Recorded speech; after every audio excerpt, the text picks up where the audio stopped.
you can read the other definitions, but what we mean here is total revenue minus any revenue for churn, plus expansion, upgrades, cross-sell, and upsell. So that's what we're talking about NRR. We made this a laser focus, made a lot of progress in this area. And I believe at a board level discussion, at a C-suite, we're going to see more and more discussion, particularly for those of you in marketing. You're going to hear more about NRR than ever, particularly kind of in a post-pandemic world as we see more scaled SaaS companies. Why are we not spending more time thinking about our base of customers? Why are we not building the muscle around expansion, cross-sell, upsell? One, it's great business, but what is really most, why are we not spending more time with our customers and making them our best advocates? Why are we not spending the quality of marketing, sales, product alignment on our current customers as we are new customers at the top of the funnel? So let's dive into a little bit of the backstory. I think many of you guys may know Terminus. I just want to hit this quick to kind of level set on the company and kind of where we're at today. We were founded in 2014. We kind of founded and started the account-based movement. Some of you may know Sangram Barhe, who created the whole Flip My Funnel movement. We scaled very quickly to over 100 employees. We're about double that today. I joined as chairman and CEO in 2019, but I've been part of the journey from the very beginning, being part of the board and then an early investor. And what we kind of found leading up to that point, we scaled very, very quickly, incredibly rapid growth. It almost grew so quickly that we had to slow down a bit before we could speed back up. Hence our focus really on retention. Like many of you, I mean, COVID was a humbling thing for us to work through and reallocate our marketing budget and continue to adjust tactics. But at the end of the day, we're coming off a record year where COVID really was an accelerant for our business, not in the way it was for telemedicine or virtual events or some of those, but it really has accelerated this idea of digital transformation. I mention that because it does matter if you have headwinds or tailwinds. And so while I think we've done a lot of good things from an execution standpoint, there have been some market dynamics that have really worked in our favor, which we're grateful for. So a bit of, look, well, I threw this in because who doesn't love Schitt's Creek? Seriously. So you gotta love this one, and everything will be fine was kind of my message coming into this year. Sometimes you just have to slow things down so you can speed back up. And when we really thought about the core things that we wanted to focus on as a team, there's 3 pillars that I'll go through and 3 that are pretty familiar, but they kind of don't sometimes all come together in concentric overlapping circles the way they could. People, process, product. And what I'll do is break down each one of those attributes. I'll try to get a little bit into the weeds and some of the secret sauce on how we did some of this. And then frankly, I hope there's some good questions and it invites some dialogue so I can learn from you as well. So first, let's talk about people. What we did is we realigned our entire org structure. We moved new business, retention, and account management all under our CRO. We happen to have a very gifted CRO, Tim Satterwhite, and my view is that retention and acquisition both should sit under the same leader. Why would you go about acquiring customers that you can't retain? The incentives, incentive alignment, everything should tie together. The next thing that we did is we pulled together a lot of the work that we were doing, but wanted to communicate it in a better way. We called it Terminus 360. So for every single one of our accounts, ABM is hard. So there's a 3 to 4 person team, a surround sound team. You can see each one of the different roles: an account manager, a technical support person, ABM product advisor, who will come on board and help you with your account. We were so serious. Look, I mean, here's the headline on NRR. If you're serious about it, you got to put your money where your mouth is. And that's what we did. So 40 to 50 people who are part of our company, really about a quarter of our company is dedicated to this function and making it work now. And it's 24/7 support, hands-on guidance anytime you need it. Kind of moving along with that process, I made it very clear that both GRR and NRR were my top priority. Shared that with the board, shared that with each one of our employees. We were unapologetic about it. Even when we made bets and investments, as a company with resource allocation, it was more to our existing set of customers than it was driving new business. So it was declared as my top priority. Then we really thought about how do we really get to the right level of predictability, understanding leading indicators, and all the same focus that would go into the kind of retention motions that we've historically put into the new business motions. It's really interesting. I think marketing today is massively underfunded as it relates to customer marketing. So we moved dedicated resources to marketing, customer marketing, be more on that later. And I really believe that retention is the new acquisition. And stay tuned, more on that. And then we created a dedicated 6-person account management team that did not exist in the past. And we created what you're seeing here is an example of a VIP customer webinar, 6, 8, 10 customers getting very hands-on on how they work together. Couple questions. Please keep the questions coming as we go. It'll kind of break things up for me, but NRR does not include revenue from new customers. It is just for existing. Thanks for the question, Victor. So some of the internal changes that mattered, we changed CSM compensation to go from gross dollar retention to logo retention. So even if that meant that we had to right size an account, we always wanted to do what was right for the customer. So it was more important to me that we serve a customer in whatever way they are needed. So we really made everything around saving logos, saving our current set of customers. Then we created, I don't know how many of you have done this, but created a single point of contact inside the company. We called a red account manager. And any customer who was having a challenge or something that boiled up to be a priority, we called red account manager. That person would keep a list of all escalated accounts, call those accounts and say, you're on my list every day until we resolve your issue. So I will continue to follow up. You stay on my list, and we created this central point of contact inside the company that could go into any function to resolve an issue.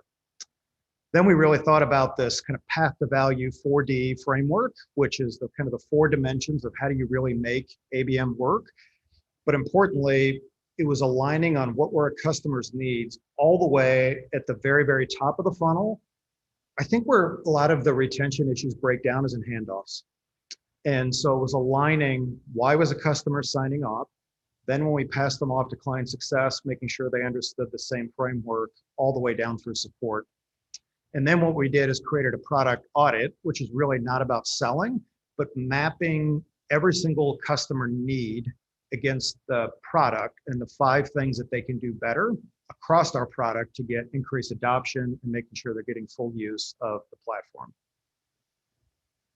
So question here, how do you incentivize the team to include the right customers on the red account process?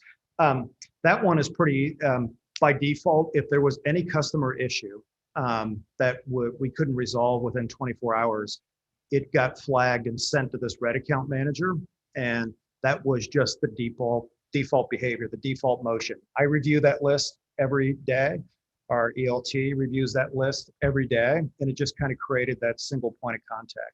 So we didn't really change compensation. We just sort of changed behavior to create the right level of escalation and make sure that things didn't fall kind of between the cracks. So a little bit more here. Look, to really make net retention work, and you've got to have more things to sell. If you're a single product company, it's really hard to move the lever on net retention. Spent a lot of time really listening to our customers on what are the complementary and adjacent products that you wish were part of our platform that could drive increased results. So we ended up acquiring 3 companies within a year. Sigster, which does email signature management, Ramble, which is a real-time chat platform, and GrowFlare, which is about account intelligence. They're all very complementary to ABM and became part of our platform. And I really do believe that there's going to be consolidation, and customers want one simple, easy to use platform. And we had to create more things that were part of our portfolio to be able to cross-sell and upsell in a way that was complementary to our customers. A couple good questions here. it's kind of tough. It's tough for you guys think with multitask to present and kind of read some of the questions that are coming in. So keep them coming, and then I'll pause here in just a moment and kind of go back to it. So let me get through the last part. Okay, so retention is the new acquisition. I really believe this. When you look at the number of scaled SaaS assets that are out there now, it's just a mystery to me why we have not spent more time really thinking about customer success and driving cross-sell and upsell. It happens to be that one of the questions is, what technology framework did you use? We use Terminus. We use an ABM framework to get there. And it's really about targeting the right customers to begin with, engaging them in the correct multi-channel strategy, leveraging CS to really be the hands-on experts to get there, and then really thinking about some of the deeper leading indicators. Gainsight has been our platform, and they've been a tremendous help to us. And then it was just a laser focus on NPS, satisfaction score, usage rates, expansion opportunities. It'll be different for every company. I'm not going to offer you a silver bullet, but I would ask each one of you and challenge you to think about yourself. Do you know today the 3 or 4 things that would be the best leading indicators of retention? And are you able to really think about that and incorporate them into your process? How engaged are they in your marketing programs? Do you have multiple people within an account engaged in your programs? Do you know the last time they were in the app? Do you know how long they have been using your product? Do you know what their site engagement is? So it was on and on and on with an obsession over what were the right leading indicators that led to client success. Lori had a question here. Can you speak a bit more on how you conducted product audits? Sure. It was led by our CS team. It was really kind of this Terminus 360 team. And then what we did, it was part looking at the software, but frankly, honestly, talking with the account and explaining, these are the parts of the platform that we have today. What are you using today? Is there somebody else in the organization who could be using it? So all of us are just doing so many things that oftentimes your customers don't even understand the full level of capability you have within your product. So it's just walking them through bit by bit all the things that were available to them, led by the CS team, and then if needed, pulling in somebody else from services to make sure that they were taking advantage of each one of those. What power, knowledge, or training does the Red Account Manager have? So we took somebody, they report directly to the Chief Product Officer, and we gave them almost kind of magic wand type. We really empowered this person to cut across the organization, to come to me, to come to anybody within our ELT to make sure that the right issues were surfaced, that they were brought to bear.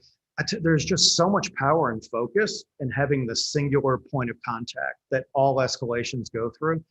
If you could do one thing, that would be the one thing I would suggest. And it really worked. So let's move on a couple. So sort of this idea of really playing, how are we doing on time here? Okay, great. So the idea of helping is the new selling. If you haven't embraced that framework, I truly do believe in it.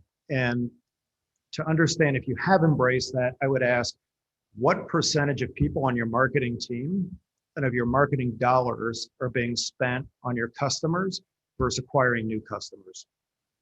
And that can be a pretty humbling exercise to go through sometimes. And what we did is we made sure that we had that done properly. I shifted a significant amount of resources into customers and to making sure that we did the proper level of, frankly, just like getting marketer to marketer discussions happening. And we embraced the mindset of no selling, but just hands-on marketer to marketer. This is how it worked for us implementing ABM. What are you discovering? How have you involved your sales leaders into the process? Exchanging best practices, talking less about the software, more about the sort of the business process that had to go into having, and look, these are your customers, they're family. And this is the chance to have fun, take risk, do some fun things, get hands-on, really treat them like VIPs. And frankly, you'll learn so much from them in the process as well. So I've got a couple examples of this, and then we'll kind of go back to a couple of questions, which I really appreciate. So I hope there's some Office fans out there. You're getting a cue into a couple of my Schitt's Creek in the office. So we launched a Dunder Mifflin case study, and we broke down kind of the whole ABM process in a way to not take ourselves too seriously, but map it into some hands-on tips and tricks and advice with Dunder Mifflin, without Terminus, with Terminus. Just have fun. I mean, be marketers, get hands-on with your customers, but give them practical tips, advice, learning, but do it in a creative way. Quit being so boring. Just because you're in B2B is not really a license to suck.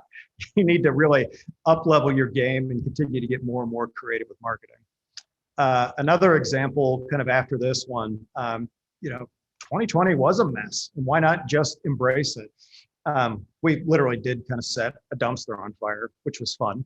And we talked about the whole dumpster fire of 2020, and then just talked about, frankly, how freaking hard this year has been with our customers and what can we do to help you. And then because of this change, there's no better time to think about doing new things, think about transformation. So let me wrap up. I'm loving these questions that are coming in. So I really believe that true full funnel marketing is the future. It's still fascinating to me that when I really break down, and if you're honest in most of your companies, maybe you're further along, but in my experience, it feels that 80% plus of the resources are put on top of the funnel acquisition. I really believe that the things that I obsess over are things more in the middle of the funnel. What are you doing to really get more juice from the squeeze? How are you really thinking about conversion rates? How are you doing more with less? Collaborating, because this is where you're going to find a lot of things around messaging, positioning. How much leakage do you have in your funnel? That's a great indicator of sales and marketing alignment, is simply what your conversion rates are.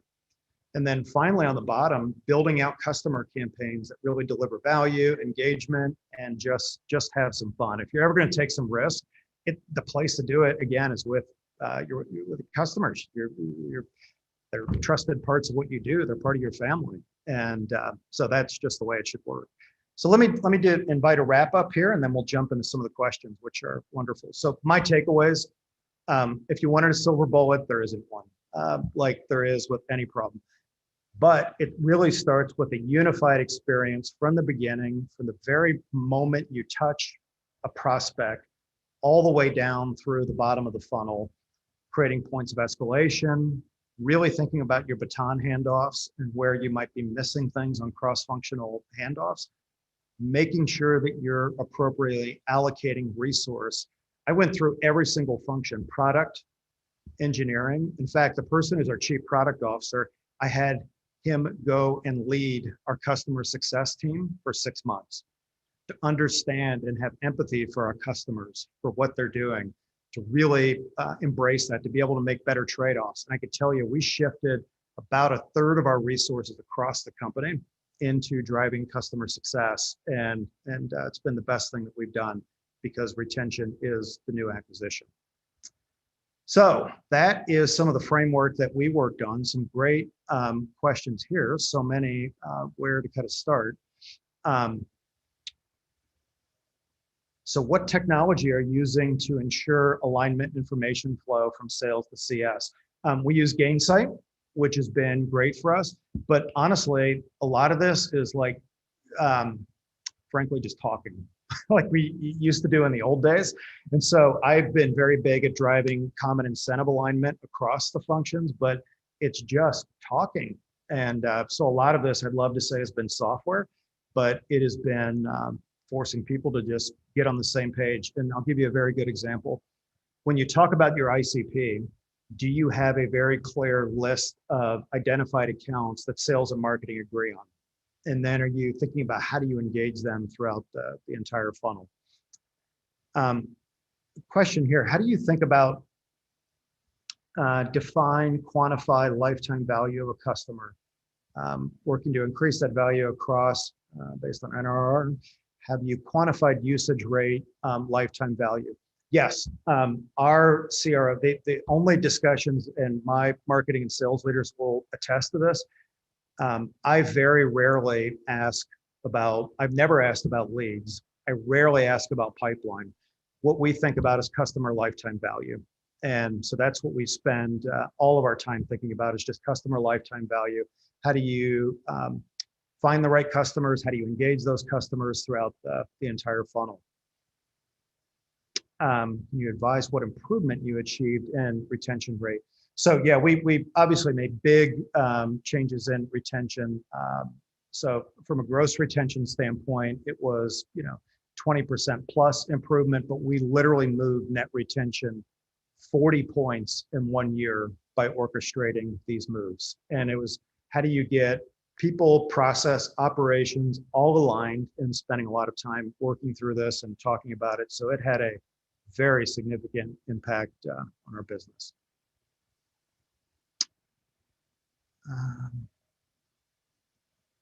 Okay, you mentioned earlier having your manager in charge of acquisition to also be in charge of retention. Do you find that to be an easy transition to make for the sales leaders who aren't used to churn style metrics?